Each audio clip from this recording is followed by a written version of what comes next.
Allah wahdahu la syarikalah wa asyhadu anna Muhammadan abduhu wa rasuluhu la nabiyya wa la rasula ba'dah. Asatidah beserta pelatihan ahli ukur arah kiblat yang saya hormati. Alhamdulillah kita masuk ke materi sesi yang kedua, yang insyaallah pada sesi materi yang kedua ini kita akan membahas mengenai metode dan praktek perhitungan arah kiblat. Sebagaimana tadi telah kita ketahui bersama bahwa setiap muslim mendirikan sholat fardu 5 kali setiap hari. Nah, sebelum melaksanakan sholat fardu itu setidaknya ada 3 ilmu yang wajib kita ketahui. Salah satunya adalah ilmu tentang arah, yaitu kemampuan untuk menghadap ke arah kiblat. Nah, tadi juga telah disampaikan pada sesi materi yang pertama bahwa menghadap kiblat merupakan syarat sah sholat, sehingga mengingat permasalahan menghadap kiblat ini adalah masalah yang urgen, yang penting, bahkan sah atau tidaknya sholat itu tergantung padanya. Maka pada kesempatan ini kita akan bersama-sama membahas tuntas mengenai metode dan praktek perhitungan arah kiblat bersama narasumber kita yang mempunyai kompetensi dan kapabilitas dalam hal ini, yaitu beliau Al-Ustadz Dr. Haji Oman Fatur Rahman SW MAG. Beliau merupakan Ketua Divisi Hisab dan Iptek Majelis Tarjih dan Tasdid Pimpinan Pusat Muhammadiyah. Assalamualaikum Ustadz. Bagaimana Ustadz kabarnya? Alhamdulillah sehat ya Ustadz. Alhamdulillah. Baik, asatidah, Bapak Ibu dan Mas Mbak sekalian, marilah sebelum nanti beliau memaparkan materi, kita awali terlebih dahulu kajian kita di materi sesi kedua ini dengan bersama melafazkan basmalah. Bismillahirrahmanirrahim. Untuk selanjutnya dengan hormat kami persilahkan kepada Ustadz Dr. Oman Fatur Rahman untuk menyampaikan materi beliau. Kurang lebih 1,5 jam atau 2 jam Ustadz. Assalamualaikum warahmatullahi wabarakatuh. Alhamdulillahirabbil alamin.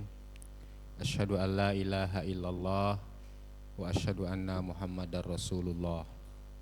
Allahumma shalli wa sallim wa barik ala sayyidina Muhammadin wa ala alihi wa ashabihi ajmain, amma ba'd. Terima kasih tadi yang sudah memberi kesempatan kepada saya untuk menyampaikan tentang metode dan praktek perhitungan arah kiblat. Namun sebelumnya saya ingin menggarisbawahi atau mungkin menegaskan apa yang sudah disampaikan. Ini nampaknya dalil-dalil seperti ini mungkin sudah disampaikan, tapi saya ingin mendapatkan penegasan lagi. Ini seperti dalam Al-Quran surat Al-Baqarah ayat 144 ini ditegaskan bahwa kita semua dituntut untuk menghadap kiblat ketika sholat. Walaupun dalam ayat ini penegasannya atau pernyataannya menyebutkan dengan Masjidil Haram, tetapi nanti dalam banyak hadis yang dimaksud dengan kiblat itu adalah Ka'bah. Sehingga boleh jadi penyebutan Masjidil Haram dalam ayat itu apa yang disebut dengan utlikol kul wa urida bihi al-juz, menyebut seluruhnya tetapi yang dimaksud sebagian. Menyebut Masjidil Haram tapi yang dimaksud Ka'bah, yaitu bagian dari Masjidil Haram. Seperti kita menyebut tukang itu sedang mengecat rumah, Nah, sebenarnya yang dicat hanya bagian aja dari rumah itu. Karena lantainya tidak dicat, kacanya tidak dicat, gentingnya tidak dicat, bahkan mungkin yang dicat hanya dindingnya aja. Tapi orang sering menyebut sedang mengecat rumah. Padahal yang dicat hanya sebagiannya. Ini mungkin seperti itu. Dalam ilmu balaghah ada ya diuraikan. Nah, mengapa begitu? Karena kita melihat ada di dalam hadis Nabi salah satunya. Ini salah satunya yang saya kutip. Lama dakhalan Nabiyyu sallallahu alaihi wasallam al-baita da'a fi nawahihi kulliha walam yusalli hatta kharaja minhu falamma kharaja raka'a raka'ataini fi kibalil ka'bata wa qala hadhil kiblatu. Jadi tatkala Nabi SAW masuk ke Ka'bah, ia berdoa di seluruh penjurunya dan tidak sholat sehingga ia keluar. Makanya ada larangan sholat di dalam Ka'bah ya, berdasarkan hadis ini. Karena Rasul pun masuk ke Ka'bah tidak sholat, hanya berdoa saja. Setelah di luar, ia sholat 2 rakaat di depan Ka'bah. Nah, keluar dari Ka'bah sholat 2 rakaat di depan Ka'bah dan bersabda, inilah kiblat. Jadi sambil menunjuk ke Ka'bah, Rasul mengatakan inilah kiblat. Nah, jadi berdasarkan hadis ini apa yang dimaksud dengan kiblat itu adalah Ka'bah itu. Jadi pemahaman kita terhadap Masjidil Haram itu Ka'bah mendapat penegasan dari hadis ini. Dari sisi lain, kalau kita menghadap ke Masjidil Haram belum tentu menghadap ke Ka'bah. Tapi kalau kita menghadap ke Ka'bah otomatis menghadap ke Masjidil Haram. Jadi itu lebih aman, itu lebih presisi istilahnya. Kalau dalam ilmu pasti lebih presisi, lebih tepat, lebih akurat. Maka selalu saja ketika kita menghitung dan mengukur arah kiblat, yang diukur dan yang dihitung dan diukur itu arah ke Ka'bah. Itu karena itu lebih aman dan itu lebih valid ya. Jadi yang dihitung itu arah kiblatnya arah Ka'bah, mengukurnya pun mengukur persis ke Ka'bah. Terlepas dari pandangan-pandangan fikih tadi ya. Ada yang jihah, ada yang isobah gitu ya. Kalau yang jihah itu yang penting kalau dari Indonesia menghadap ke barat gitu. Itu sudah kiblat. Tapi kalau yang isobah ya tidak hanya menghadap ke barat tapi harus persis menghadap ke Ka'bah. Nah, ketika kita menghadap ke barat belum tentu menghadap Ka'bah, tapi ketika kita menghadap Ka'bah ya itu lebih tepat karena lebih pas kepada sasarannya. Nah, kalau di sini ada yang kebalikannya ini ya, dari yang tadi ayat Al-Quran. Di sini ada khoroja roka'a roka'ataini, keluar lalu ruku 2 rakaat. Ini ruku maksudnya di sini sholat ya. Jadi kalau ini yang disebut sebagian, yang dimaksud seluruhnya. Jadi kebalikan dari yang tadi. Ya, dulu saya pernah belajar itu dan mungkin hanya itu yang ingat, yang lainnya nggak ingat. Nah, dari situ maka apa yang nanti diukur atau yang nanti dihitung itu tidak lain adalah arah ke Ka'bah. Dari dasar-dasar dalil-dalil ini maka ditarik kesimpulan bahwa yang dihitung dan yang diukur tidak lain kecuali arah menuju Ka'bah. Arah ya, bukan berjalan menuju Ka'bah, arah Ka'bah. Nah, jadi itu.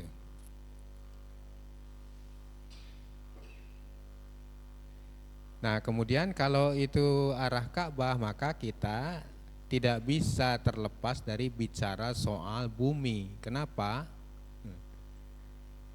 Karena tadi dikatakan bahwa kiblat adalah Ka'bah. Arah kiblat itu berarti arah Ka'bah. Kan gitu cara membacanya. Kemudian menentukan arah kiblat itu berarti menentukan arah dari tempat sholat ke Ka'bah. menentukan arah dari tempat sholat ke Ka'bah. Kalau kita sholat di sini, lah arahnya ke Ka'bah itu kemana? Arah dari satu tempat sholat kita ke Ka'bah.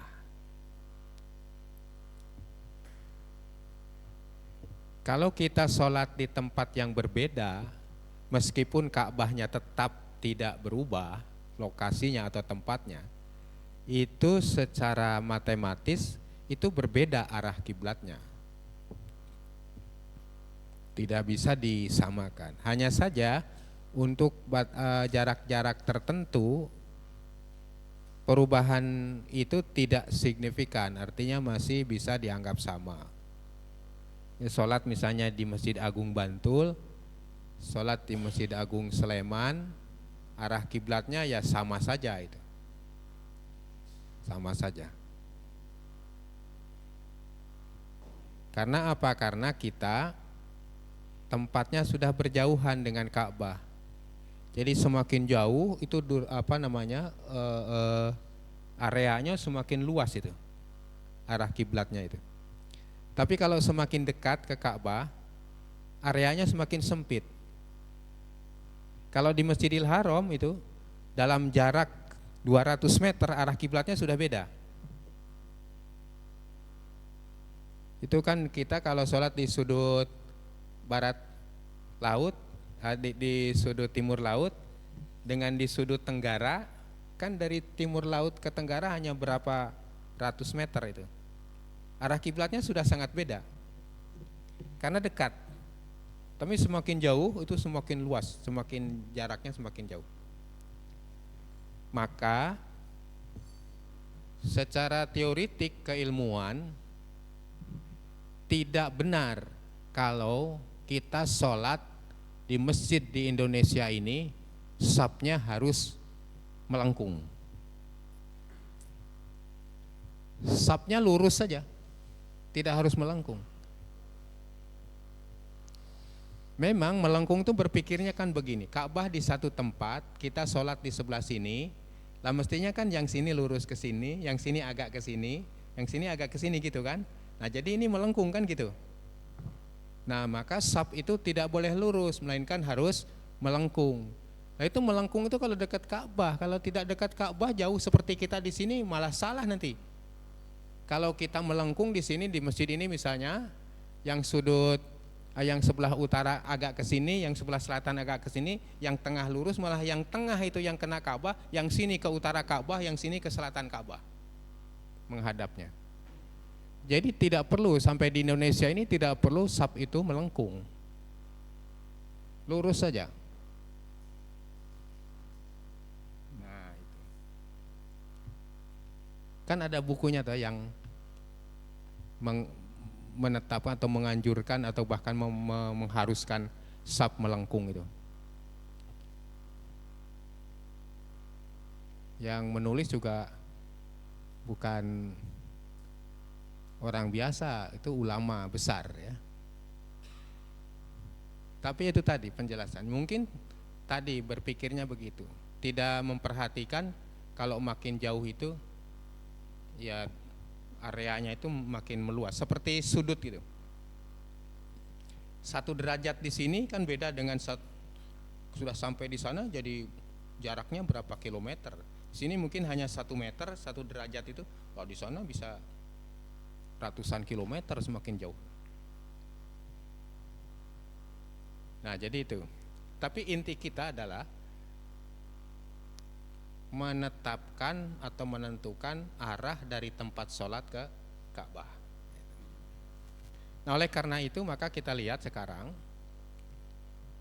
Ka'bah itu di permukaan bumi. Jadi yang belum pernah menginjakkan kaki di Ka'bah, belum tahu persis Ka'bah secara fisik di dalam Masjidil Haram, nggak usah protes, pokoknya percaya saja bahwa Ka'bah itu di muka bumi.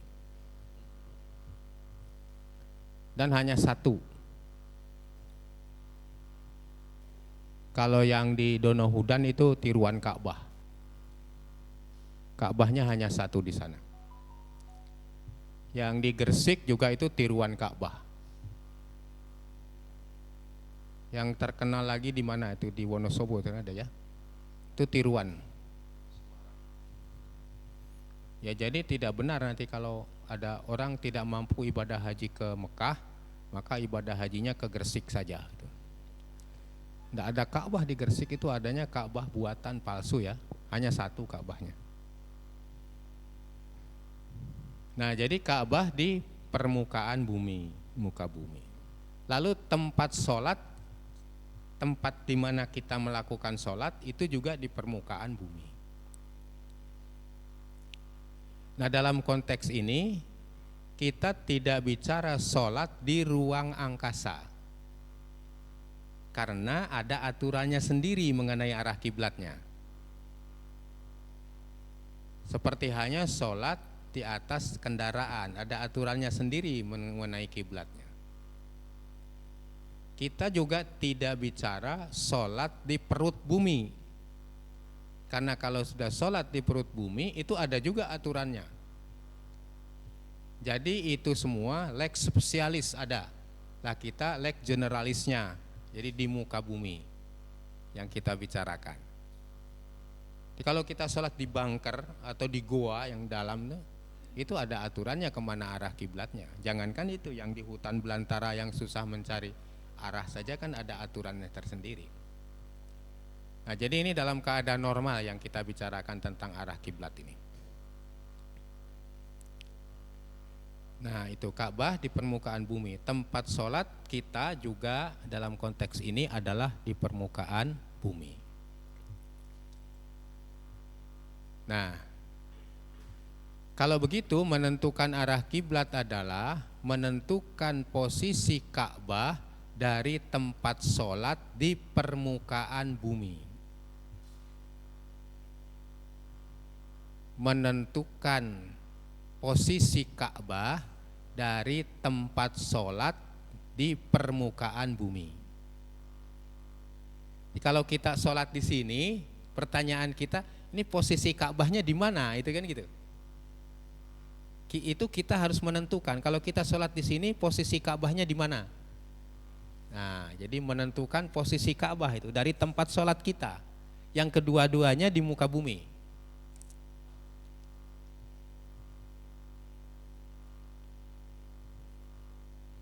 Atau bisa juga sebaliknya, menentukan posisi tempat sholat dari Ka'bah. Ya, gitu. Menentukan posisi tempat sholat dari Ka'bah.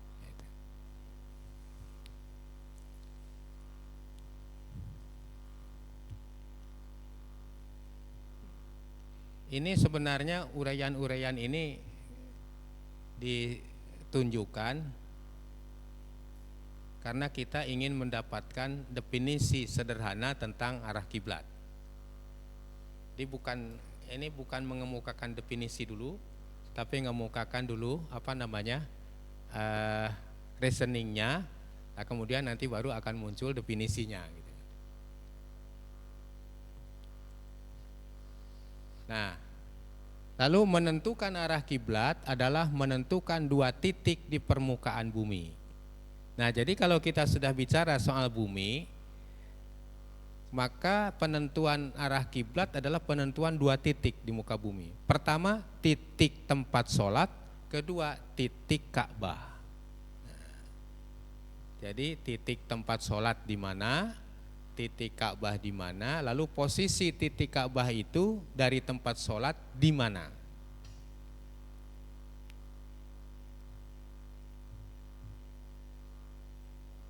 Jadi dalam teori ilmu ukur, khususnya ilmu ukur bola, jadi itu menentukan dua titik di permukaan bola. Nanti kita akan sampai di sana.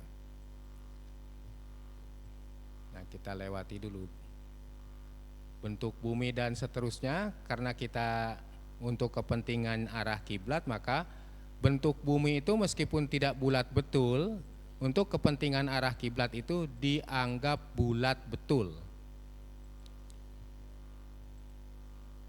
Dianggap bulat betul ya.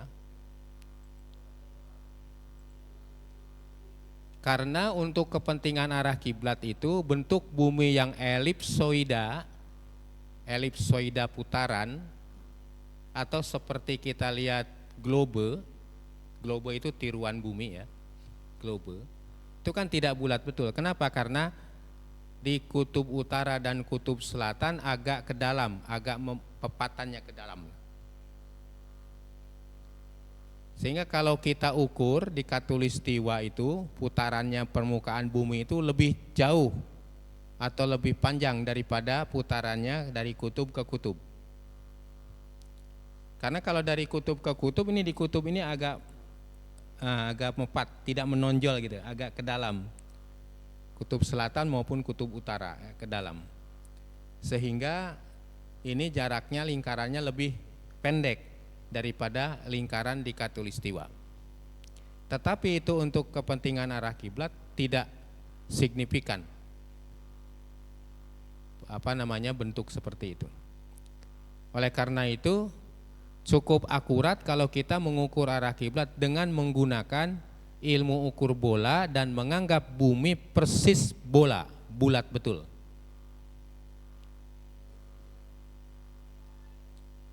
Orang memang bisa mengukur arah kiblat itu bisa selain pakai ilmu ukur bola, bisa juga dengan geodesi, teori geodesi yang menganggap bumi seperti apa adanya. Tapi itu lebih tentu hasilnya akan lebih akurat, tetapi lebih rumit itu. Karena kita harus mengukur antara lintang geodetik misalnya dengan lintang geografis dan seterusnya. Nah, itu persoalan lain. Lalu ada juga yang mau mengukurnya itu dengan teori navigasi. Nah, kalau teori navigasi itu kepentingannya untuk dijalani, untuk dilalui. Jadi mana arah yang harus dilalui yang lebih cepat nyampe gitu, itu dipakai teori navigasi. Tapi itu tidak relevan kalau untuk arah kiblat, tidak perlu. Karena maksudnya arah kiblat kan kita bukan untuk jalan ke Ka'bah melalui arah itu, tidak. Tapi kalau navigasi memang untuk perjalanan kapal laut misalnya, perjalanan pesawat gitu. Itu pakai teori navigasi. Nah, maka kita pakai teorinya teori ilmu ukur bola namanya. Spherical goniometry atau khusus lagi spherical trigonometry, segitiga bola. Dan menganggap bumi bulat betul seperti hanya bola.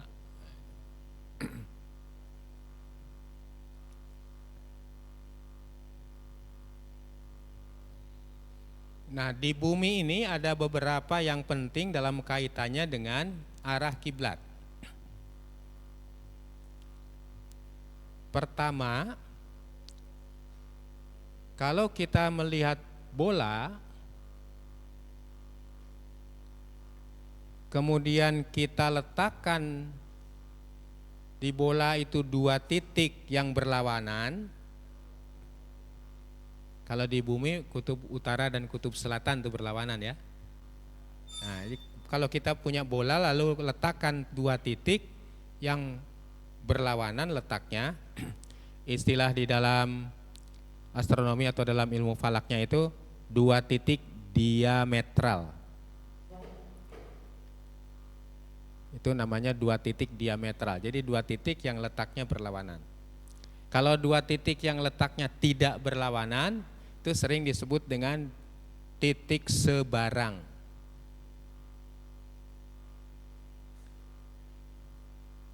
Ya, kalau saya memang lebih suka menyebut titik sebarang ya. Meskipun mungkin ada yang menyebut titik sembarang.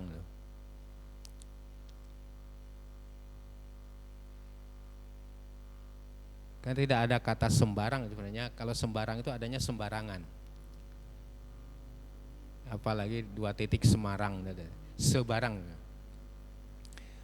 Jadi kalau melihat dua titik di muka bola ya, salah satunya adalah dua titik yang diametral, letaknya berlawanan. Yang lain adalah dua titik sebarang, letaknya tidak berlawanan. Kalau kita sholat di Jogja, menghadap Ka'bah, maka Jogja, titik Jogja dan Ka'bah itu dua titik sebarang. Dua titik yang tidak berlawanan. Nah, sekarang kita lihat kalau dua titik berlawanan ini, lalu kita hubungkan dengan lingkaran. Ini seperti gambar di sini. Ini dua titik yang berlawanan. Titik KU dengan titik KS ini dua titik yang berlawanan. Lalu kita buat lingkaran menghubungkan dua titik itu. Nah, dari KU kemudian ke KS ke KU lagi. Nah, ini ada sebuah lingkaran kita buat, itu disebut dengan lingkaran besar. Nah, jadi di dalam bola ada konsep lingkaran besar dan ada lingkaran kecil, ada dua jenis. Lingkaran besar, lingkaran kecil. Definisinya jangan kemudian lingkaran besar adalah lingkarannya yang besar, lingkaran kecil adalah lingkaran yang kecil, bukan begitu. Nanti akan kecewa itu kalau definisinya begitu ya. Nah, lingkaran besar itu kalau di muka bola, di permukaan bola, itu lingkaran yang menghubungkan dua titik diametral. Itu lingkaran besar. Dan dia tidak akan pernah berubah lingkaran itu menjadi lingkaran kecil. Tidak bisa. Selalu menjadi lingkaran besar. Kalau kita membuat lingkaran kutub utara, kutub selatan, kutub utara, kutub selatan gitu, itu yang terjadi selalu lingkaran besar. Mau dibuat berapa, dibuat sebanyak mungkin tak terhingga. Silahkan dibuat sebanyak mungkin tak terhingga. Semuanya itu lingkaran besar atau great circle istilahnya. Dan melalui dua titik diametral itu tadi tidak bisa dibuat lingkaran kecil atau small circle, tidak bisa. Karena yang terjadi selalu lingkaran besar. Itu cirinya. Jadi melalui dua titik yang berlawanan atau dua titik diametral. Kemudian lingkaran besar ini membagi dua bagian sama besar. Menjadi dua bagian bola menjadi dua bagian sama besar. Kata-katanya nanti jangan tertukar ya. Membagi bola menjadi dua bagian sama besar.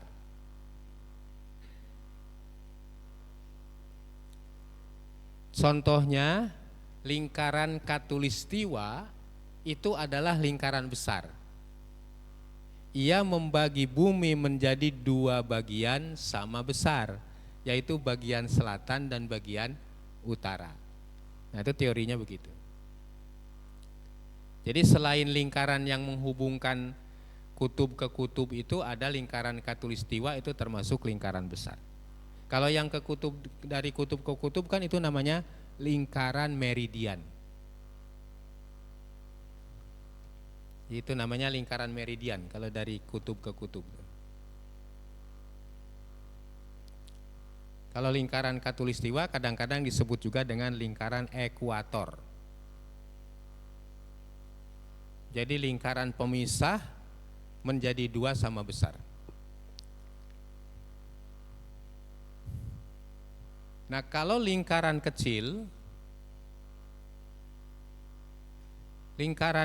itu tadi sudah disebut tidak bisa dibuat lingkaran kecil melalui dua titik diametral ya, tidak bisa ya.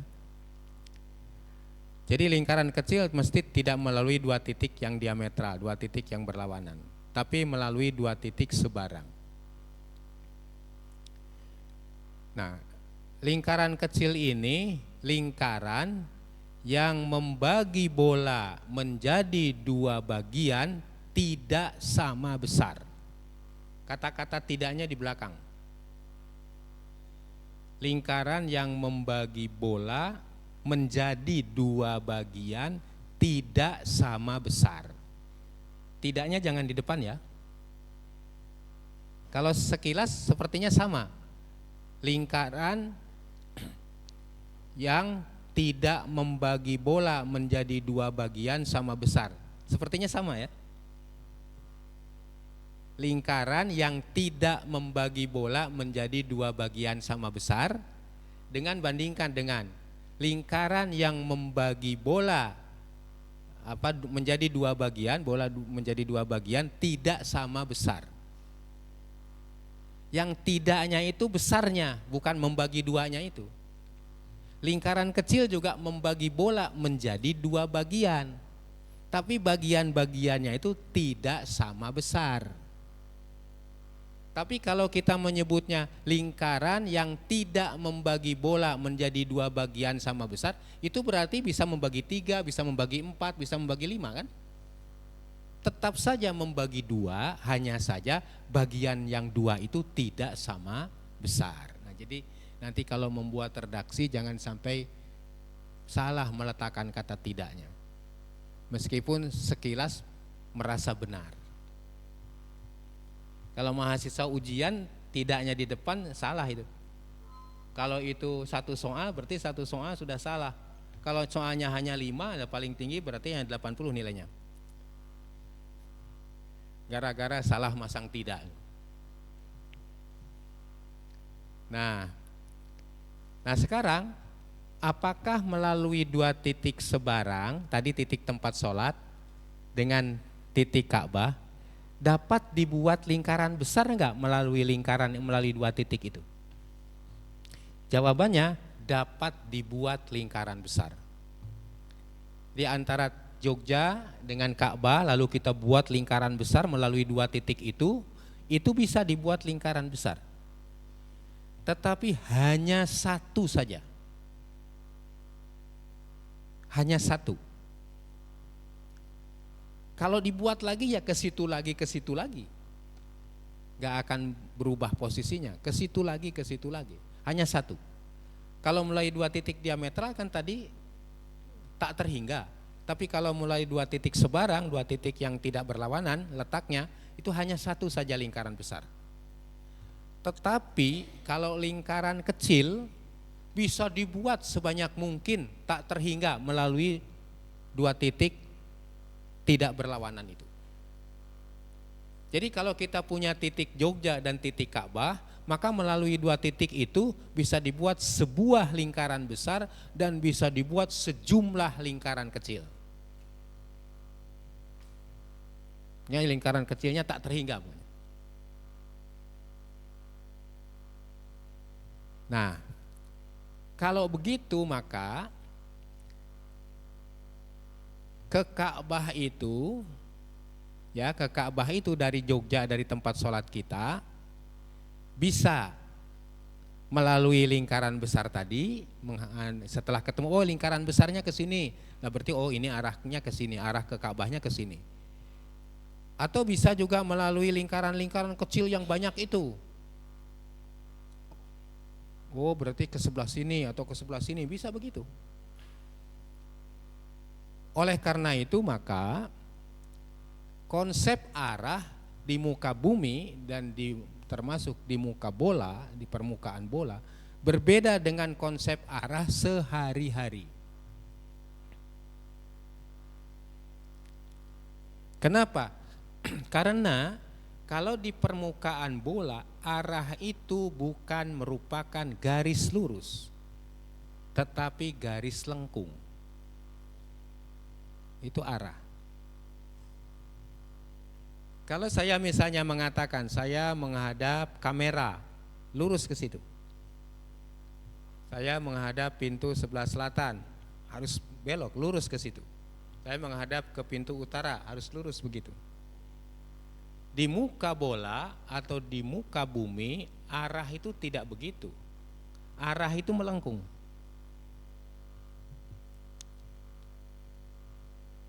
Kalau konsep ini tidak dipahami, maka orang yang sholat jauh dari Ka'bah, termasuk di Jogja, tidak akan pernah menghadap Ka'bah.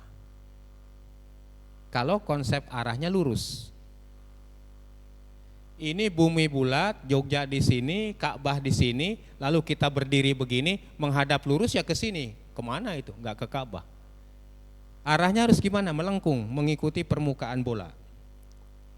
Nah, baru nyampe ke Ka'bah.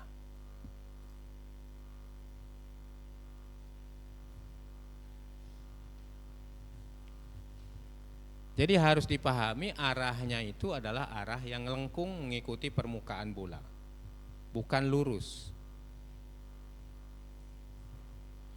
Ya kalau sholatnya misalnya di Australia, di Sydney misalnya, atau di Melbourne, kalau harus persis menghadap Ka'bah itu dalam pengertian arahnya lurus, nggak bisa sholat berdiri tegak.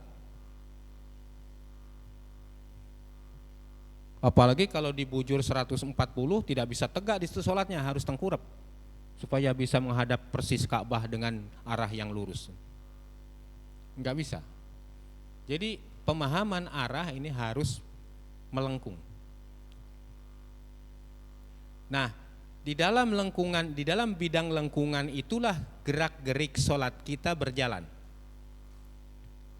Jadi misalnya kalau pas arah kiblat itu melengkung begini arahnya, kita berdiri di sini, ruku, sujud, duduk itu di bidang itu, di bidang lingkaran itu. Nah kalau sudah miring, nah maka nanti gerak-gerik kita tidak pada bidang lingkaran itu, di luar bidang itu. Nah itu pentingnya menentukan arah kiblat itu, supaya sholat kita sejak berdiri tegak sampai ruku, sujud, duduk, tahiyat, ya itu berada pada bidang itu, pada bidang lingkaran yang menghubungkan tempat sholat dengan Ka'bah itu. Nah tadi dikatakan bahwa busurnya yang menghubungkan tempat sholat dengan Ka'bah itu banyak. Satu lingkaran besar, dua lingkaran kecil. Yang lingkaran kecil ini bisa banyak, bisa kemana-mana itu sampai juga nanti ke Ka'bah itu, sampai juga. Bahkan melalui lingkaran besar itu sampai juga ke Ka'bah. Karena tadi arahnya adalah lengkung. Kalau kita sholat di Jogja sini, kemudian misalnya ke Ka'bah arahnya ke sini, nah melengkung sampai ke Ka'bah. Maka kalau kita menghadap ke situ, ke sebaliknya, terus melengkung, muter, sampai juga ke Ka'bah kan? Karena melengkung gitu kan, sampai juga ke Ka'bah. Pertanyaannya apa boleh sholat kemudian kita menghadap ke sebaliknya gitu, toh nanti sampai juga ke Ka'bah? Ya jawabannya tidak boleh. Kenapa? Karena konsep arah bukan hanya sekedar melengkung, tapi ada tambahan lagi, melalui garis lengkung dan jarak yang terpendek, yang memiliki jarak yang terpendek. Istilahnya jarak sferis, melalui jarak yang terpendek. Nah sekarang kita bandingkan, kalau dari Jogja menghadap ke sini sampai ke Ka'bah, dari Jogja menghadap ke sebaliknya sana sampai ke Ka'bah, mana jarak yang terpendek? Jarak yang terpendek yang ke sini, yang ke barat miring ke utara, bukan yang ke timur miring ke selatan. Nah itulah konsep arah di permukaan bola, termasuk konsep arah di permukaan bumi. Jadi arah itu ditunjukkan oleh busur lingkaran besar yang memiliki jarak yang terpendek.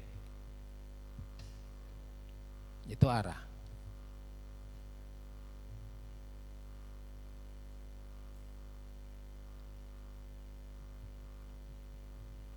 Nah dari situ maka kita bisa membuat semacam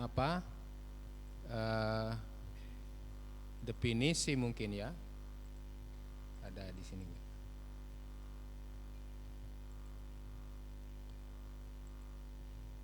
Oh itu sudah angka-angka ya.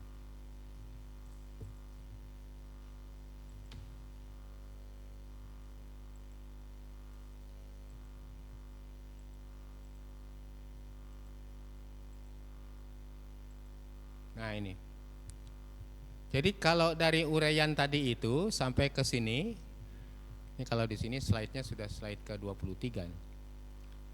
Arah kiblat adalah arah yang ditunjukkan oleh busur lingkaran besar terpendek pada permukaan bumi yang menghubungkan tempat sholat dengan Ka'bah. Jadi arah kiblat itu arah yang ditunjukkan oleh busur lingkaran besar terpendek, maksudnya terpendek itu yang mempunyai jarak terpendek ya, pada permukaan bumi yang menghubungkan tempat sholat dengan Ka'bah. Nah, dari uraian tadi itu kita dapatkan sebuah rumusan semacam definisi ini seperti itu. Sehingga nanti kalau kita menghitung itu, yang dihitung atau yang dicari mana? Nah, yang dicari busur lingkaran besar terpendek yang menghubungkan tempat sholat dengan Ka'bah, itu yang dicari.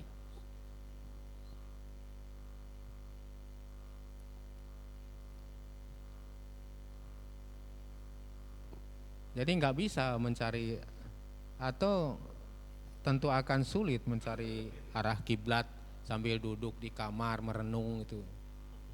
Ya harus mengukur mencari mana busur lingkaran besar terpendek yang menghubungkan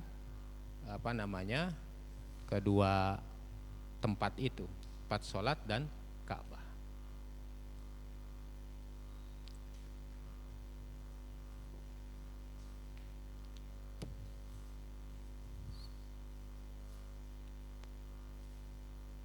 Nah, dari sini kita sekarang buat konstruksinya.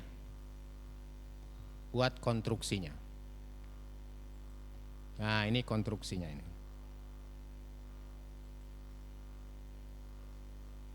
Ini anggap di permukaan bola, di permukaan bumi ya, dan buminya persis bola bulat. Dengan catatan ini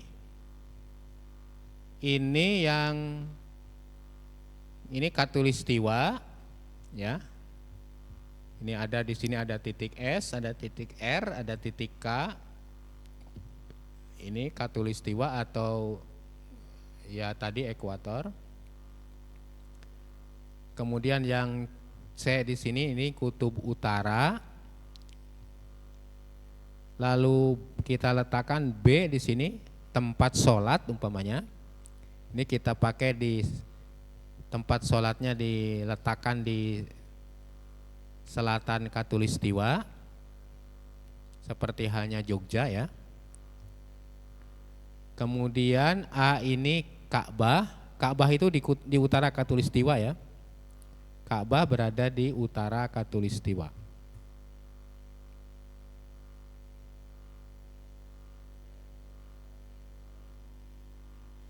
Nah, karena tadi kita mencari busur lingkaran besar yang memiliki jarak yang terpendek, maka itu bisa dicari, bisa ditemukan dengan melalui perangkat atau dengan melalui teori ilmu ukur segitiga bola.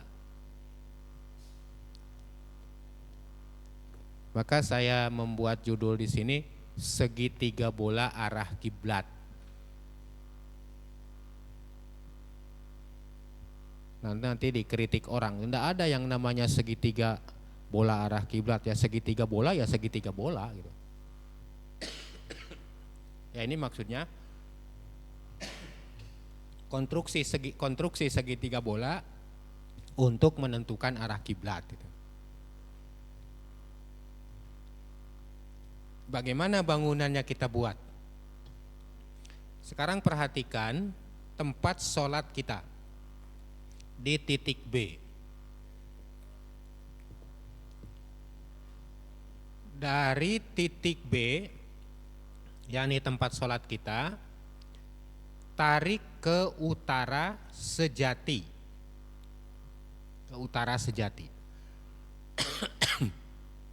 Yakni ke titik C.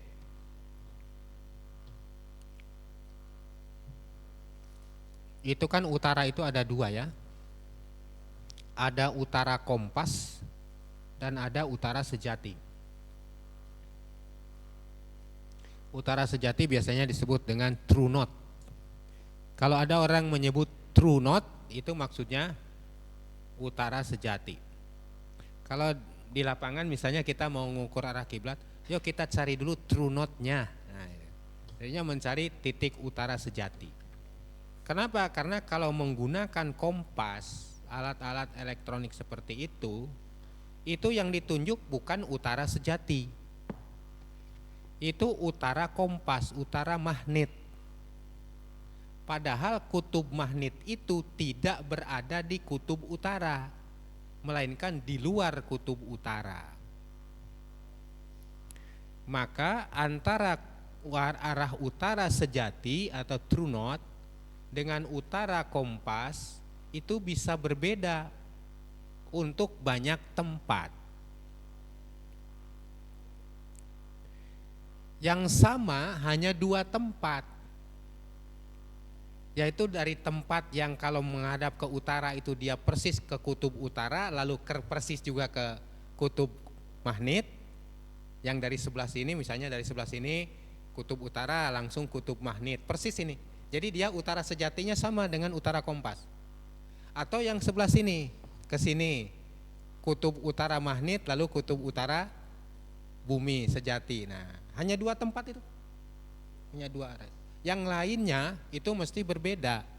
Maka ada dalam setiap kompas itu kalau ingin mencari true north, utara sejati, ada namanya koreksi kompas atau magnetic kompas. Apa namanya? Deklinasi kompas itu ada. Deviasinya ada di situ. Biasanya ada daftarnya. Itu biasanya orang-orang yang bergerak di bidang itu biasanya punya. Dan itu biasa dicek paling tidak berapa tahun sekali gitu. Karena bisa saja ada perubahan. Ya maka berhati-hati kalau kita ngukur utara atau arah dengan kompas. Karena kompas itu menunjuknya ke magnet, bukan ke titik kutub utara. Apalagi kalau kompas itu dipasang di tempat-tempat yang banyak medan magnetnya. Ada besi betonnya, ada batu-batuannya, lah itu udah bisa tidak akurat. Apalagi kalau masang kompasnya banyak, kompas 5 dijejer begitu, lah itu makin tidak akurat itu. Bahkan silahkan aja dicoba, dijejer kompas tuh ada 5 atau ada berapa, pasti jarum-jarumnya dan kelima-limanya beda arahnya. Kenapa? Karena masing-masing itu medan magnet, jadi saling tarik menarik. Maka kalau ngukur ya 1 kompas saja, jangan banyak kompas. Yang banyak itu belum tentu benar. Ya contohnya kompas itu. Dulu di Klaten itu pada waktu pelatihan arah kiblat itu, Ustaz biar lebih akurat kita pasang banyak kompasnya biar lebih akurat. Saya bilang ayo dipasang aja. Begitu dipasang ada 5 mereka pada bawa kompas 5 sampai 5 dipasang di meja. Semuanya tidak karu-karuan arahnya. Kenapa? Memang karena saling tarik menarik. 1 saja gitu. Ya kalau dalam kasus ini banyak itu menjadi tidak benar, yang 1 kemungkinan benar. Tapi dalam kehidupan sosial yang banyak belum tentu benar. Bisa saja yang 1 yang benar.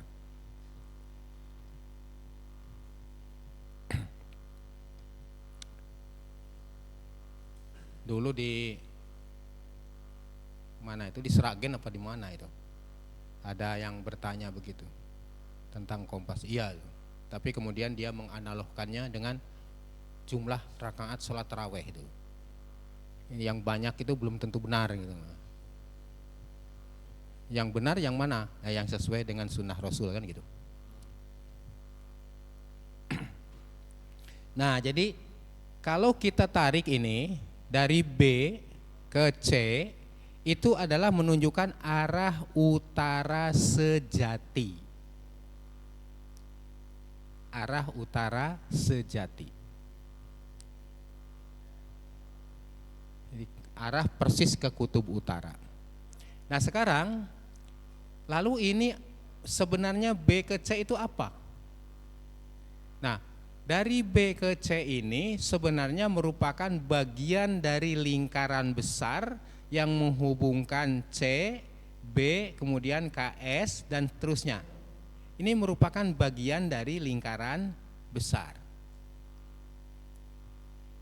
Dari B ke C itu merupakan bagian dari lingkaran besar. Dengan cara yang sama, lalu dari Ka'bah titik A kita hubungkan juga dengan kutub utara. Nah ini juga merupakan bagian atau busur dari lingkaran besar. A ke C itu adalah arah utara sejati.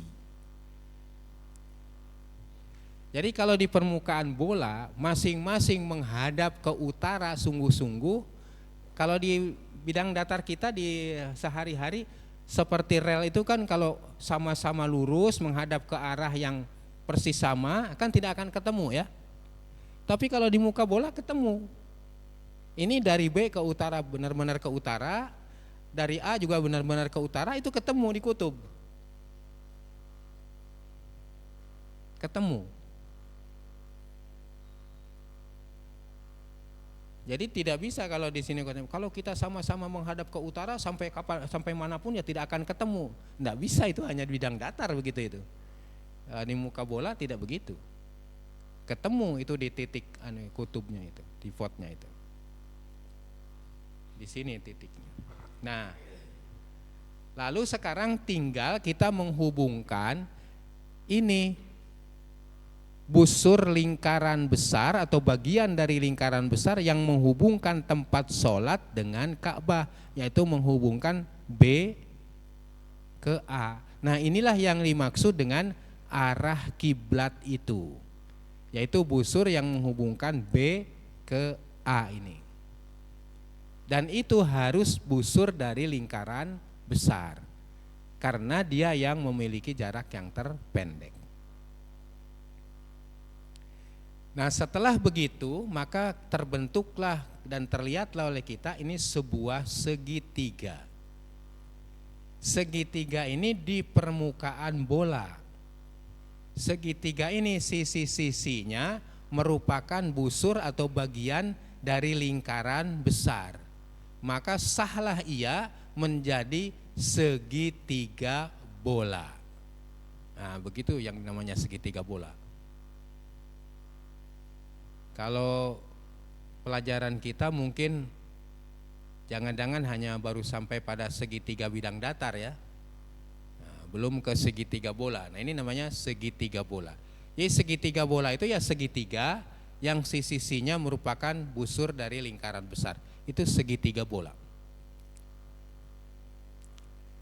Nah, jadi ketika kita mencari arah kiblat, itu yang kita cari ini busur BA-nya itu mana itu. Kita sholat di sini, ini busurnya mana ya? Nah, busur dari tempat sholat ini ke Ka'bah, dan itu merupakan busur dari lingkaran besar. Itu yang dicari. Konstruksinya seperti ini. Lah, lalu cara nyarinya gimana gitu ya?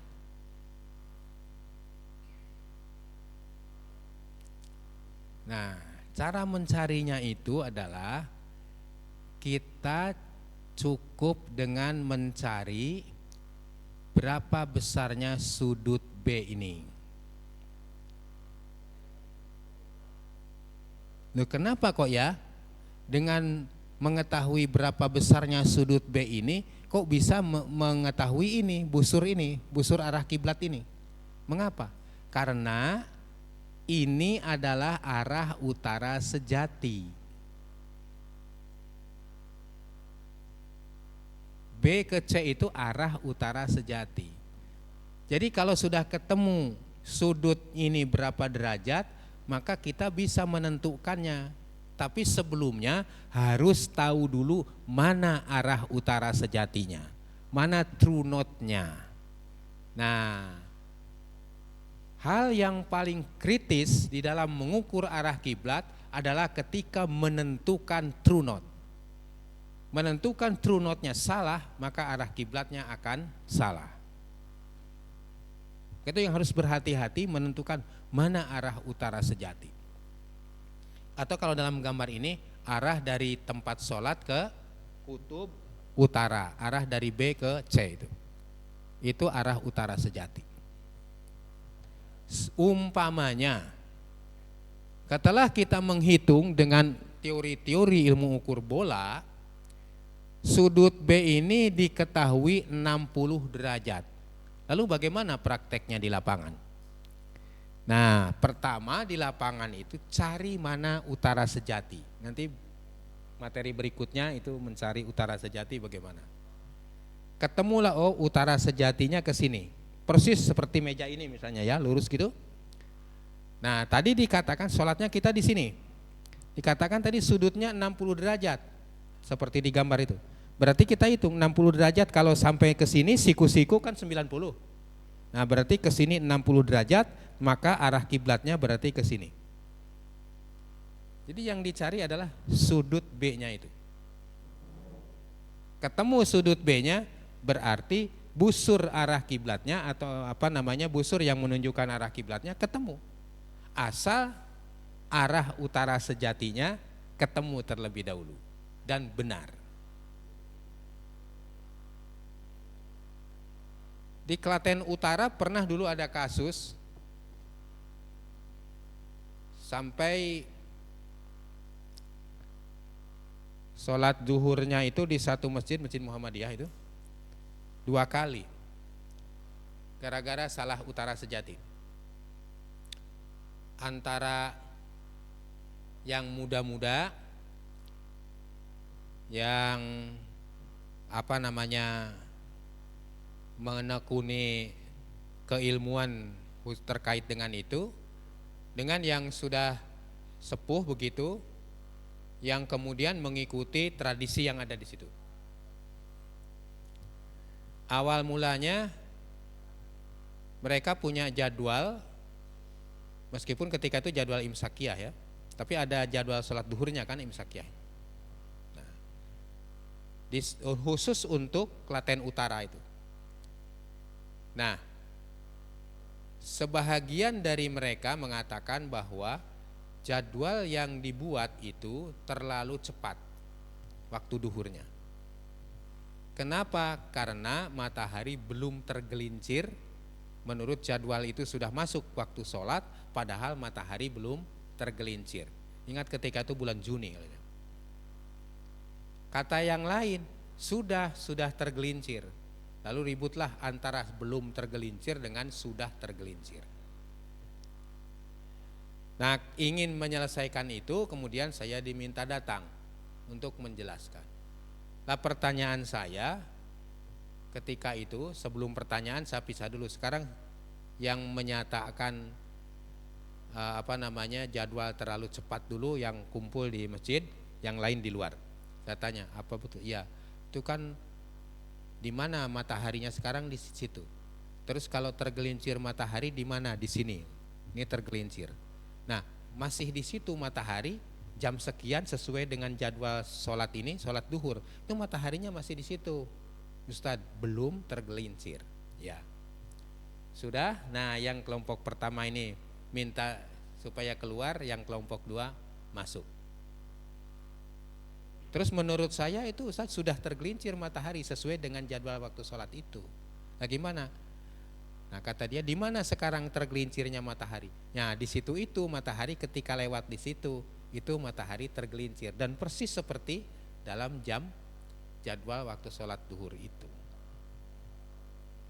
Lalu saya minta masuk semua di masjid itu.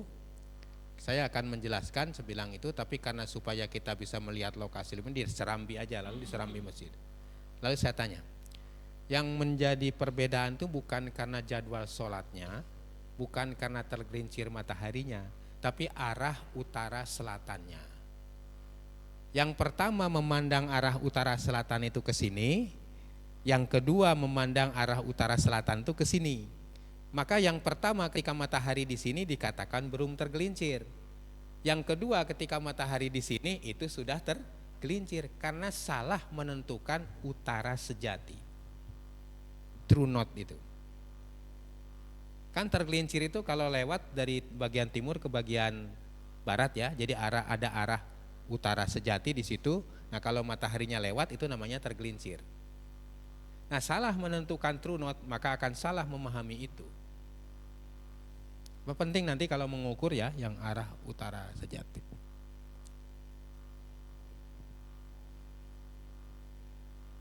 Tetapi kalau kita misalnya melihat di masjid ya, antara bangunan dengan sapnya itu dimiringkan, jangan kemudian kita mengambil kesimpulan bahwa ngukur arah kiblatnya keliru. Jangan mengambil kesimpulan seperti itu. Kenapa? Karena ada lokasi seperti ini tanahnya begini, sedangkan kiblatnya ke sini. Kalau bikin bangunannya persis kiblat, maka paling hanya kecil aja masjidnya. Lah supaya besar ya sudah bangunannya sesuai dengan lokasi ini. Biar nanti sapnya yang dimiringkan. Kan bisa begitu.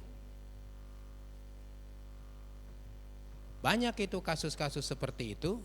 Jadi tidak otomatis kalau arah kiblat masjid itu kemudian dimiringkan begitu lalu dikatakan ngukurnya yang salah. Bisa juga ngukurnya benar sebelum dibangun itu masjid, tapi oleh pemborongnya, oleh bangunannya itu tanda-tandanya di bulldozer aja. Lalu suka-sukanya dia bikin bangunan itu. Akhirnya tidak sesuai dengan arah kiblat hasil pengukuran semula. Ada juga yang seperti itu. Kan bukan hanya 1 2 itu.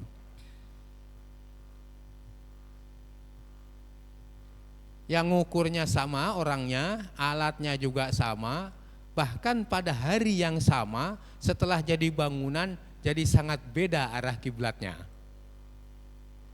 Ini di Jogja Sula Barat itu. Kebetulan saya yang ngukur dengan teman-teman itu sama. Di utara kita ukur, karena kita kalau ngukur tidak hanya sekali, ukur lalu di selatan ukur. Tiba-tiba setelah jadi yang selatan persis sesuai dengan hasil pengukuran, yang di utara lain itu. Bahkan lainnya bukan hanya sekedar lain biasa, itu sangat lain gitu. Berbedanya bisa lebih dari 20 derajat itu. Nah mungkin itu tadi salah satunya mungkin karena lokasi, atau yang kedua mungkin karena bulldozer tadi yang ingin segera masuk tanpa lihat rambu-rambu gitu. Jadi problem di lapangan itu seperti itu. Kalau kita ngukur itu ya memang harus ada mekanisme pemantauan sampai pada peletakan atau sampai pada pemasangan pondasi. Dan bukan hanya itu, ngukur arah kiblat pun bisa dipolisikan itu. Dan itu sudah ada kasusnya. Takmir melaporkan orang ngukur arah kiblat dari Kemenag ke polisi. Dilaporkan dengan tuduhan meresahkan jamaah. Kenapa meresahkan? Karena ada setelah masjidnya itu diubah arah kiblatnya, yang paham tentang arah kiblat itu berubah arahnya jadi agak miring ke utara. Yang dulu-dulu yang sudah terbiasa sholat di situ tidak mau berubah karena dari sejak dulu juga begini arah kiblatnya. Sehingga kalau ruku atau sujud itu bisa bertabrakan. Nah itu kata takmirnya ini membuat resah gitu. Akhirnya yang ngukur arah kiblat dilaporkan ke polisi. Membuat keresahan jamaah. Tapi polisinya yang bingung ini mau pakai pasal berapa gitu. Ya untungnya Allah membuka jalan karena pada suatu pertemuan, ini cerita dari yang pelakunya ya. Pada suatu pertemuan takmir masjid dengan Kemenag, ya yang mengukur dari Kemenag. Ini yang mengukur dengan yang melaporkan itu duduk berdampingan dalam acara itu, sampai tidak saling mengenal. Lalu bincang-bincang di situ ternyata keduanya ini berasal dari desa kampung yang sama. Berasal dari kampung yang sama, jadi tetangga lah gitu. Tetangga kampung. Nah, punya cerita, lalu dia ini harus ditertibkan ini. Baru dia cerita tentang dia melaporkan kepada polisi tentang meresahkan jamaah itu karena mengubah arah kiblat yang sudah ada di masjid itu. Terus disautlah oleh yang dari Kemenag itu, lah kan yang ngukur saya katanya gitu. Jadi yang membuat keresahan berarti saya kan gitu. Nah lama-lama akhirnya kemudian laporan polisinya dicabut karena yang dilaporkan adalah tetangga kampung. Itu kasusnya gitu. Saya punya kasus lagi ngukur arah kiblat di Merican. Ada orang datang ke situ sambil mentang-mentang, ini mau apa lagi ini? Mau merusak arah kiblat lagi gitu. Enggak, mas, saya ngecek Pak, ini arah kiblatnya sudah tepat. Enggak, gitu ya. Ini merusak. Sampean dari mana? Ketika itu saya ngaku, dari UIN Pak. Ah iya. Yang suka merusak arah kiblat itu ada 4 kata dia. Dia sebut ada 4. Saya tanya, Bapak dari mana kok tahu? Ya saya tahu, saya aslinya Jember ya, tapi sudah lama di Jogja katanya. Dia bilang, 4 itu 1 Muhammadiyah, 2 Kementerian Agama, 3 IAIN, 4 NU. 4 itu tukang merusak arah kiblat katanya. Terus, Pak, ini masjid ini memang sudah diukur arah kiblatnya sejak semula. Sudah, saya yang ukur. Saya 3 hari 3 malam tidur di Masjid Demak. Tidur atau tidak, munajat saya. Ingin mendapatkan bagaimana arah kiblat masjid ini, kemana arahnya. 3 hari 3 malam saya di situ bertakarub kepada Allah, minta kepada Allah petunjuk. Terakhir, malam terakhir datanglah petunjuk itu dengan mengatakan, pulanglah kamu. Di situ masih ada kuburannya, mau dibangun masjid itu. Berdirilah di situ, di samping kuburan yang satu ada di situ. Rentangkanlah tanganmu dua-duanya, kanan dan kiri, berarti begini ya. Maka nanti tangan kananmu akan menunjukkan ke Ka'bah dan tangan kirimu ke sebaliknya. Maka ikutlah arah kiblatnya, tangan kananmu itu arah kiblat untuk masjid di situ. Luar biasa ya. Mencari arah kiblatnya tidur di Masjid Demak. Itu fakta itu di lapangan.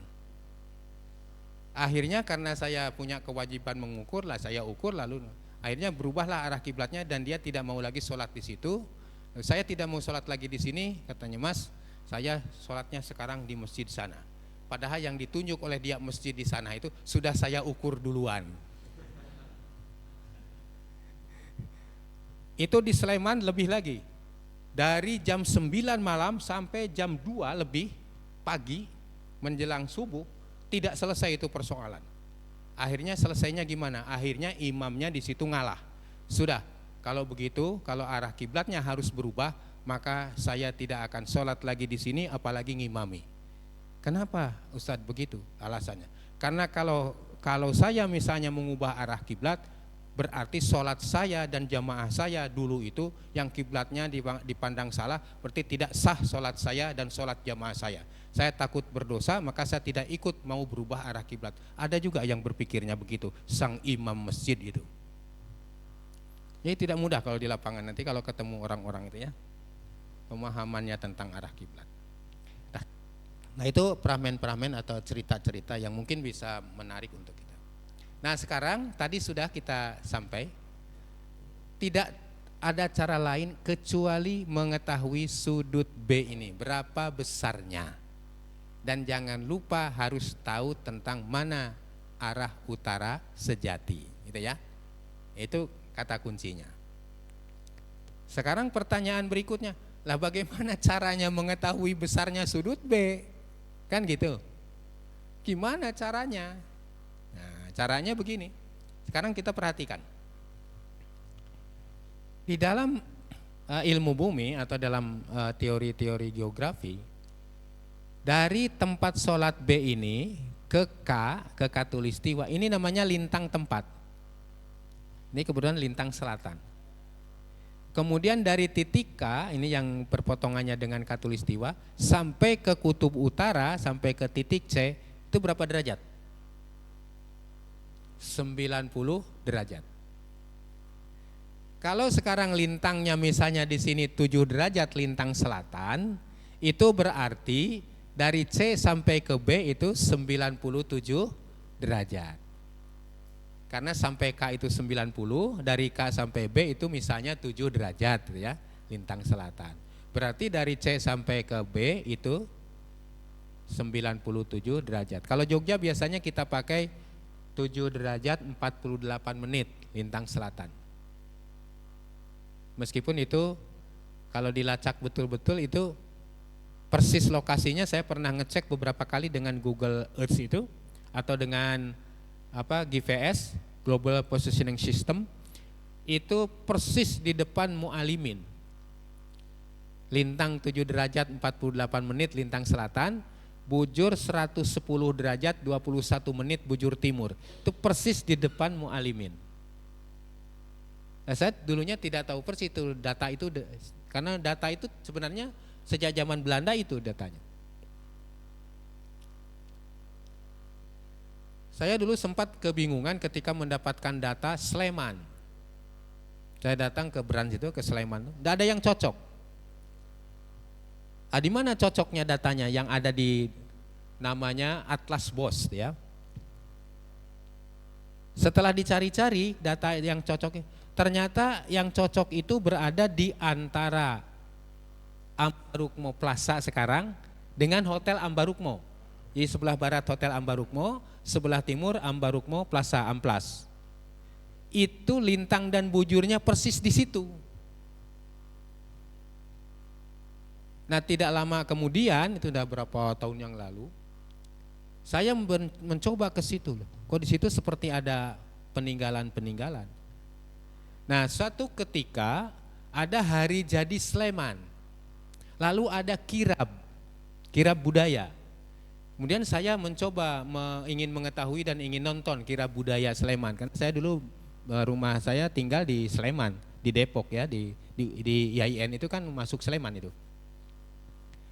Ternyata kirab itu mulainya dari situ. Dari barat Ambarukmo, timur Amplas. Lalu saya tanya, kenapa kirab mulainya dari situ? Lalu kata yang sepuh di situ, dulu Sleman itu pusatnya di sini, kata dia. Oh gitu. Jadi situs Sleman di situ pusatnya. Oh berarti lintang dan bujurnya dulu yang dibuat oleh Belanda benar di situ. Nah sekarang lalu tidak diubah kan itu dari bukunya itu. Ya, yang Sleman di brand sekarang berarti sudah lain lagi itu ya, bujur dan lintangnya itu. Nah, jadi kita juga mungkin harus selalu mengupdate ya lintang bujur itu. Sekarang ada alatnya yang mudah untuk digunakan. Nah, jadi kalau kita ingin ingin menyelesaikan sudut B ini, kita harus mengetahui dulu unsur-unsur ini. Nah, ini unsur ini kita bisa ketahui 90 derajat terus ditambah lintang. Tapi karena ini lintang selatan itu biasanya minus.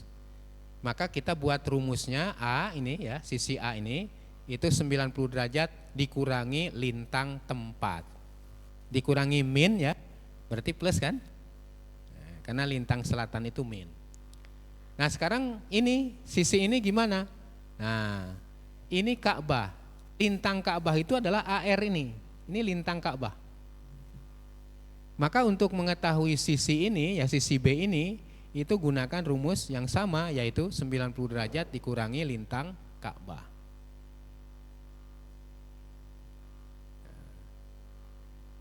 Nah, sekarang kita akan memahami sudut B ini, ada di sini enggak penjelasannya? Oh. Mungkin saya harus buka yang satu lagi.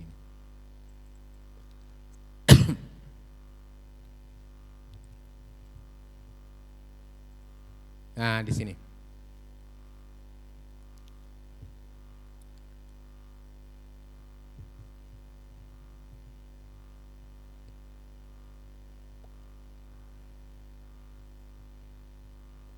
Ya. Kita tadi mencari sudut B ini ya, walaupun warnanya beda tapi konstruksinya sama ini. Kita menggunakan segitiga bola. Nah, dalam ilmu ukur segitiga bola itu begini. Ada hukum-hukum atau rumus-rumus dasar. Hukum kosinusnya begini. Dalam segitiga bola ABC, cos A sama dengan cos B kali cos C ditambah sin B kali sin C kali cos A. Yang besar ini sudut, yang kecil sisi ya. Secara analog ini sama, cos B sama dengan cos A kali cos C ditambah sin A kali sin C kali cos B. Yang cos C juga begitu. Kemudian yang kedua ini hukum sinus atau rumus dasar sinus. Nah, sekarang kita lihat di sini. Ini kalau di bahasa sosial begini ya, kalau di bahasa sosial begini nih. Kalau kita ingin mengetahui sisi A, nah sisi ini berapa, gitu ya. Maka terlebih dahulu harus diketahui sisi B, sisi C, dan sudut A. Kalau dulu kita waktu belajar itu mengatakan apa ini? Ini namanya sisi sudut sisi. Jadi kalau ingin mengetahui salah satu sisi dari sebuah segitiga, maka harus diketahui dua sisi lainnya dan satu sudut yang ada di hadapan sisi yang dicari itu.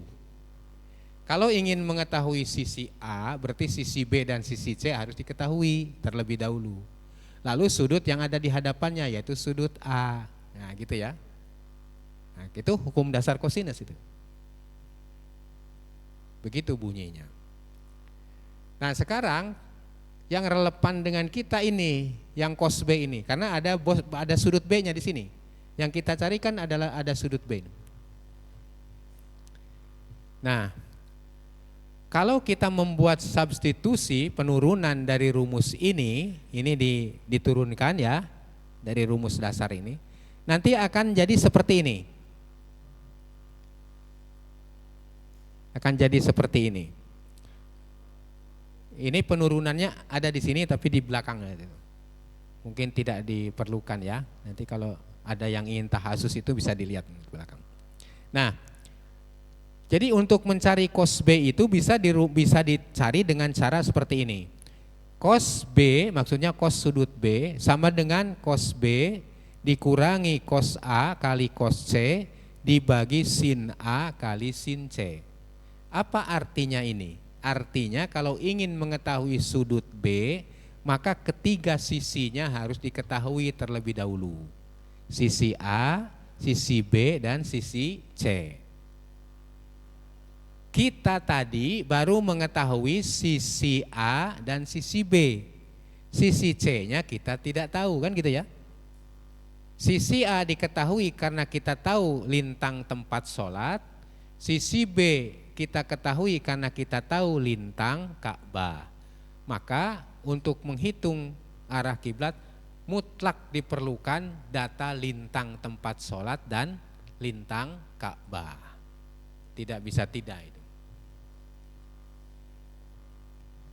Lah, penjelasannya adalah bujur Ka'bah ini bujur dari granit ini ya, granit ini 0 derajat, bujur 0 derajat. Sampai di sini atau dari S ke R ini namanya bujur Ka'bah. Yang tadi ini 39 derajat 50 menit bujur timur. Ini di sini. Ini bujur Ka'bah. Besarnya sama dengan sudut di sini. Sama dengan sudut SCR. Jadi sisi ini besarnya sama dengan sudut SCR. Jadi sama dengan sudut ini.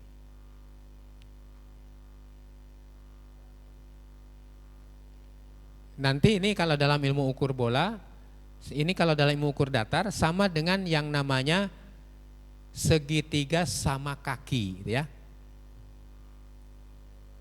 Nah kemudian yang kedua ada data bujur tempat sholat Jogja di sini. Nah bujur tempat sholatnya mana? Nah ini bujurnya dari S sampai ke K, itu bujurnya. Dan besaran S sampai K ini itu sama dengan sudut SCK atau sama dengan sudut ini. Dari busur yang hijau sampai ke busur biru. Sementara yang Ka'bah busur hijau sampai busur yang hitam ini. Nah berarti kalau dari ini sudah ketemu, lalu keseluruhannya sampai ke sini sudah ketemu, berarti kan yang C sudah bisa ditemukan. Yaitu dengan cara bujur tempat sholat dikurangi bujur Ka'bah. Tapi itu harga mutlak nanti ya rumusnya. Jadi tadi ada rumus untuk sudut C itu adalah harga mutlak dari bujur tempat dikurangi bujur Ka'bah. Nah, diketemukanlah sudut C. Sehingga dari situ, dari ada lintang dan bujur ini, kita menemukan 3 data. sisi A, sisi B, dan sudut C. Ketika kita mencari sudut B, harus diketahui semua sisinya. Ada satu sisi yang tidak diketahui, yaitu C. Tetapi sekarang sisi C ini bisa diketahui dengan rumus ini. Karena sudut C sudah diketahui. Maka dengan rumus ini sisi C diketahui. Jadi langkahnya itu mencari dulu A, mencari B, lalu mencari sudut C. Setelah mencari sudut C lalu dimasukkan ke rumus rumus cos C dulu. Maka ketemulah 3 sisi. Setelah ketemu 3 sisi baru diterapkan rumus ini. Ya, tapi itu panjang ya. Daripada seperti itu ya lebih baik merekonstruksi rumusnya. Merekonstruksi rumus itu nanti dengan satu rumus bisa kita gunakan. Tidak harus beberapa kali perhitungan gitu. Nah, oleh karena itu maka dilakukanlah penurunan rumus dan penggabungan antara rumus dasar kosinus dengan rumus dasar sinus. Maka ditemukanlah rumus yang lebih simpel seperti ini. Kotangen B sama dengan kotangen B kali sin A dibagi sin C dikurangi cos A kali kotangen C. Di sini unsur-unsur yang harus diketahui sisi A, sisi B, dan sudut C. Jadi tidak mencari dulu sisi C di sini. Karena tadi sisi A sudah diketahui, sisi B sudah, sudut C sudah. Tidak perlu mencari sisi C di sini. Ini hasil penurunannya rumusnya. Penurunan dan penggabungan antara rumus dasar kosinus dengan sinus. Setelah melewati ini ya, setelah melewati data ini. Cari data A dulu, cari data B, kemudian cari sudut C ini. Jadi kalau kita mau melangkah secara urut itu, metode perhitungan ini, itu pertama harus ada lintang dan bujur baik tempat sholat maupun Ka'bah. Lalu yang kedua, masukkan dia ke dalam rumus ini. Setelah masuk dalam rumus ini baru masuk ke rumus ini. Setidaknya ada 3 rumus yang akan menghasilkan yang sama. Sama persis hasilnya. Rumus yang pertama ini, rumus yang kedua, dan rumus yang ketiga. Ya tentu yang lebih simpel ini yang pertama ya. Dan kita bisa buat contoh misalnya ini rumusnya. Yang pertama tadi. Kemudian ini datanya Jogja dan Ka'bah, ada lintang dan bujurnya. Lalu ini rumus ini digunakan dulu, masuk di sini. Nah, maka ada di sini. Nah, A-nya sekian, B-nya ini, kemudian C-nya ini. Ya ini dari data ini diperoleh ya, dari data ini kemudian pakai rumus ini. Nah, kalau sudah A, B, dan sudut C ini sudah diketahui, baru masuk ke rumus ini. Nah, ini sudah dalam rumus ini. Nah, jadi data tadi yang sudah A-nya berapa, B-nya berapa, sudut C-nya berapa, lalu dimasukkan di sini. Ini pakai kalkulator ya, nggak bisa hanya dengan pikiran tuh nggak akan hafal tuh. Mana menghafal ini sin 97 derajat 48 menit berapa ya, nggak akan susah. Tapi ada yang pinter yaitu kalkulator, nanti pakai kalkulator aja. Kalau kalkulator seperti ini kalau ada tutupnya ini lurus gini. Tapi kalau dibuka lain ya bentuknya. Nah, bentuknya kan agak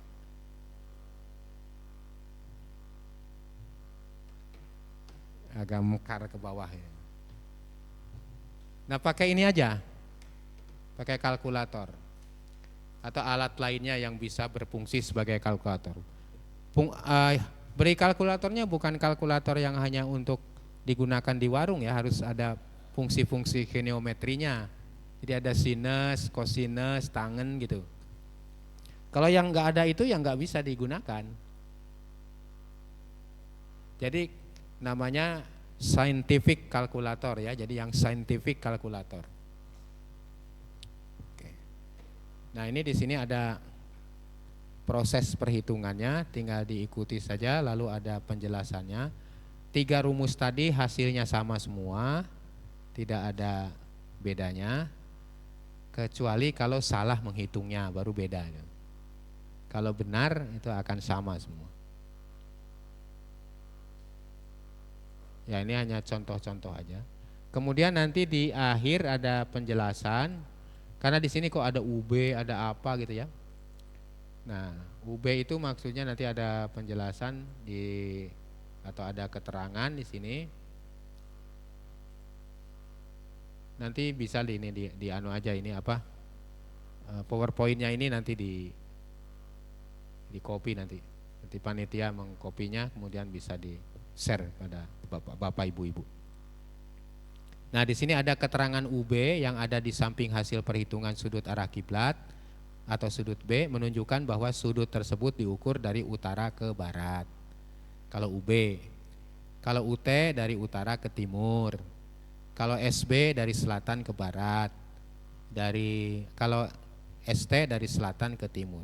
Kenapa harus begitu? Karena ini soal kuadran dan rumusnya soalnya menggunakan kotangan, jadi ada kuadran-kuadran seperti itu. Tapi ada penjelasannya di sini. Lalu seperti nanti terlihat dalam diagramnya. Nah ini kalau diagramnya begini. Kalau UB itu berarti ke sini arahnya, ini kan utara, ini barat, berarti arah kiblatnya ke sekitar sini. Kalau UT ini utara, lalu ini timur, berarti arah kiblatnya ke sini. Dan seterusnya seperti itu. Seperti dalam gambar ini. Jangan dikira-kira menentukan arah kiblat ya. Dalam perkiraan kita, misalnya kita menghitung Montreal atau New York. Mungkin dalam pikiran kita, ini kalau dari New York atau dari Kanada, ini mesti ke Ka'bah itu kan ke timur agak ke selatan ya. Nah, berarti arah kiblatnya ke timur miring ke selatan kan gitu. Nah, itu tidak benar. Kalau kita hitung justru arah kiblat dari tempat itu bukan ke timur miring ke selatan, tapi ke timur miring ke utara. Jadi begini. Maka di tempatnya Bu siapa itu di Amerika Utara itu, dulu katanya ada masjid. Kalau sholat itu di situ ada 2 kelompok, ya. Ya mestinya kan masjid di sana ya, tidak seperti di sini permanen ada pengimamannya gitu ya. Kelompok pertama kalau sholat itu menghadap timur miring ke selatan, kelompok lainnya menghadap ke timur miring ke utara. Ya ini tidak bisa disatukan, jadi sholatnya 2 kali, satu kelompok yang itu, satu kelompok yang ini. Itu bukan karena mungkin ya tadi pakai peta datar tadi, ukuran peta datar. Ya berbeda dengan di Suriname ya, kalau di Suriname itu bukan karena peta tapi karena kebiasaan di Indonesia itu. Kebiasaan di Indonesia menghadap ke barat miring ke utara, dibawa ke sana masih tetap menghadap ke barat miring ke utara. Lah itu berarti membelakangi Ka'bah. Itu Suriname. Nah mungkin itu dulu yang bisa saya sampaikan ya, mudah-mudahan. Tapi ini nanti di anu aja di copy oleh panitia, kemudian bisa di share ke peserta supaya bisa untuk dibaca-baca lagi. Dan diikuti saja kalau ingin berlatih menghitung, diikuti saja itu di contoh-contoh itu. Nanti kalau dicoba dengan 3 rumus tadi, kalau hasilnya sama berarti benar. Kalau hasilnya tidak sama, ada beberapa kemungkinan. Kemungkinan yang paling buruk 3-tiganya salah mungkin menghitungnya. Atau kedua, yang 1 benar, yang 2 salah. Kalau 3-tiganya beda itu enggak mungkin benar semua. Mustahil benar semua. Tidak mungkin benar 2, yang 1 salah, enggak mungkin. Jadi kemungkinannya salah semua atau hanya benar satu, yang dua salah. Itu hanya itu kemungkinannya. Kalau hasil hitungan dengan 3 rumus itu beda-beda. Tapi kalau sama persis tiga-tiganya, itu bisa dipastikan hasil hitungannya benar. Maka diberikan 3 rumus itu sekalian untuk mengecek hasil perhitungan itu. Demikian ya yang bisa saya sampaikan. Mudah-mudahan tidak terlalu berlari-lari gitu, karena memang waktunya yang tidak mungkin kalau berlambat-lambat, apalagi sampai kepada latihan menghitung dan sebagainya. Billahi fisabilil haq, fastabiqul khairat. Wassalamualaikum warahmatullahi wabarakatuh. Waalaikumsalam warahmatullahi wabarakatuh. Sebelumnya kita beri aplaus terlebih dahulu untuk Ustadz Oman.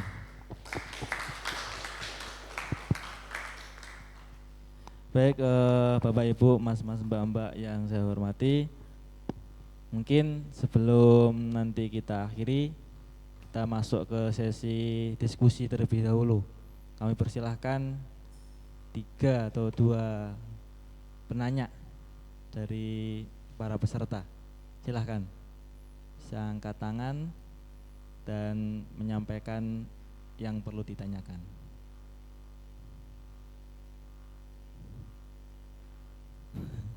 Ada?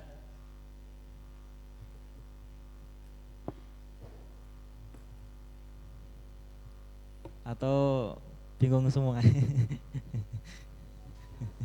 Jelas, alhamdulillah.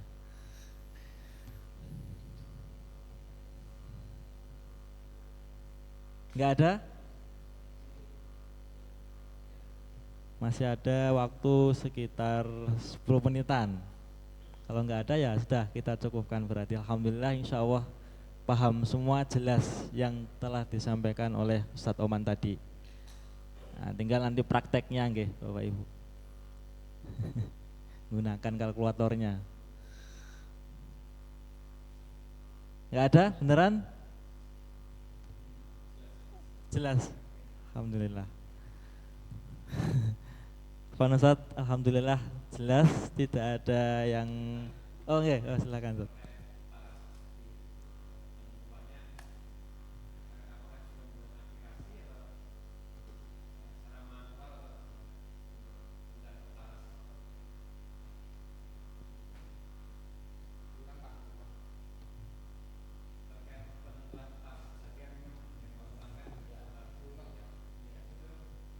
Sebenarnya pernah memakai manual kompas atau pakai aplikasi? Ya, ada teorinya ya. Nanti mungkin mudah-mudahan pada sesi yang berikutnya sesinya ya. Itu biasanya disampaikan. Itu ada teorinya dengan menggunakan kata tadi bisa.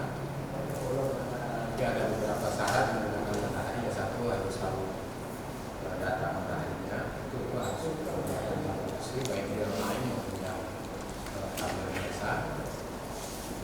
Tetapi kalau ada kesulitan, saya biasanya mencari runut atau mencari solusinya itulah dengan menentukan 2 titik. Titik itu titik selatan lalu titik utara 2 titik. Yang satu dihitung arah kiblatnya titik ini, lalu yang titik sana dihitung arah dari tempat ini ke titik itu berapa. Dengan begitu bisa otomatis langsung bisa mengetahui runut dan bisa mengetahui arah kiblat secara langsung dari titik ini. Ya, itu tidak banyak dilakukan orang.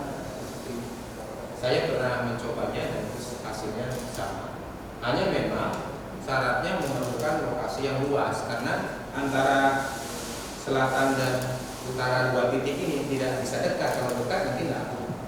Semakin jauh itu semakin akurat. Saya pernah pernah saya masukkan di pernah ada di YouTube atau mana ya. Yang pernah menyampaikan itu untuk memastikan juga biasa saya pakai menentukan 2 titik, tapi titiknya itu relatif bukan sini ke sana ya, tapi dari utara selatan. semakin jauh semakin lama. Kalau jauh nanti titiknya nggak kelihatan, itu pakai candlelight. Kalau pakai candlelight kan bisa dibidik titiknya mana. Tapi sebenarnya yang membidik titiknya itu untuk menentukan nanti bedanya itu, beda antara, kan bisa kita ngukur di sini. Yang di sini kita ukur arah kiblatnya, yang sana kita ukur arah kiblatnya. Kalau beda, itu berarti antara titik ini dengan titik sana itu bukan utara selatan. Kalau yang sana misalnya lebih besar atau kecil, yang sana berarti ada ke sini. Bedanya itu yang membedakan, bikin bedanya berapa? Misalnya 10 derajat. Bedanya 10 derajat berarti dari titik ini ke titik sana ada koreksi 10 derajat untuk menentukan true north. Nah, itu nanti bisa. Nah, kalau itu tidak perlu alat dalam pengertian alat-alat seperti tadi, cukup dihitung, dua-duanya dihitung aja. Asal tahu koordinatnya. Di sini lintangnya berapa, bujurnya berapa, di sana lintangnya berapa, bujurnya berapa. Nah, itu aja syarat. Nah, sekarang mencari lintang dan bujur itu yang harus menggunakan alat yang lebih tepat ya. Pakai alat yang paling tidak pakai Google, ya, pakai Google Positioning System. Macam-macam ada yang akurasinya macam-macam, tergantung satelit yang digunakan. Karena satelitnya ada yang hanya 6, ada yang 12, ada yang 18, ada yang 24, ada yang 32. Semakin banyak harganya semakin mahal harganya. Nah, itu orang-orang pelaut atau apa namanya, tentara-tentara biasanya punya. Dulu di sini tuh jual itu di UGM itu teknik geodesi itu punya toko tersendiri, dia di sebelah utaranya Fakultas Kehutanan itu di seberang jalan itu. Sekarang saya tutup terus ini, mungkin nggak tahu pindah kemana. Saya kalau beli itu bukan hanya beli itu, kalau GPS atau apa itu kita bisa sewa. Saya pada waktu penelitian arah kiblat sebanyak arah kiblat untuk masjid-masjid yang dipakai Jumatan di kota Yogyakarta, ada berapa ratus masjid itu. Saya teliti 100 masjid itu saya nyewa dari situ alat-alat. Ini sekarang udah nggak ada ya. Ada di situ PKP lengkap. Kalau tidak kan harus ke Jakarta, harus kemana? Itu ada di situ. Belum sempat tanya pindahnya kemana, atau tidak boleh lagi jual beli atau sewakan ya? Mungkin juga bisa nyewa. Kalau kita mau mengumpul ya bisa nyewa. Tapi insya Allah mudah-mudahan nanti Pak menjelaskan. Gitu Pak ya. Saya tidak tahu di situ ada punya di buku.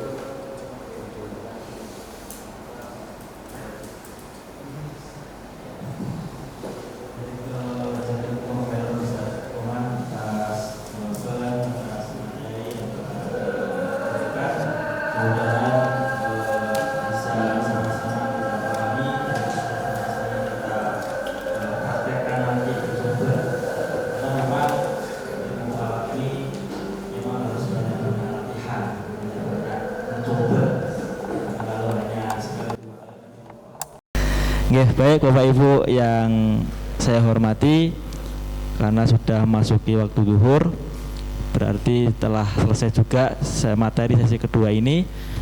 Sebelum saya tutup, mungkin nanti kalkulator yang tadi sudah dibagikan sama panitia bisa dikembalikan kembali, dikumpulkan.